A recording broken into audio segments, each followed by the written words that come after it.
Sige, Bunot. naghihirap na nga ako sa loob. Oonsayin mo pa ako. Victor, suspecham lang yun. Yung checkbook ko kukunin ko eh. Hindi ako nagpunta rito para makipagdudahan sa inyo.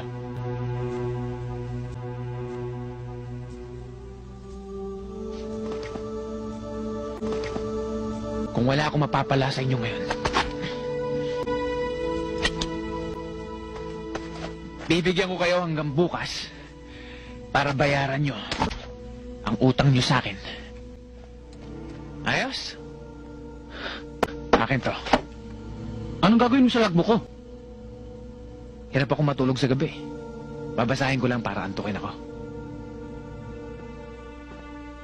Victor! Anong oras bukas?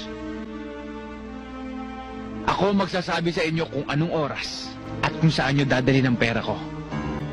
Okay?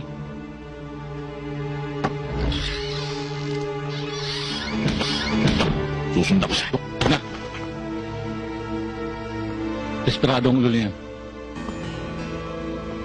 Madidisgrasya ka lang.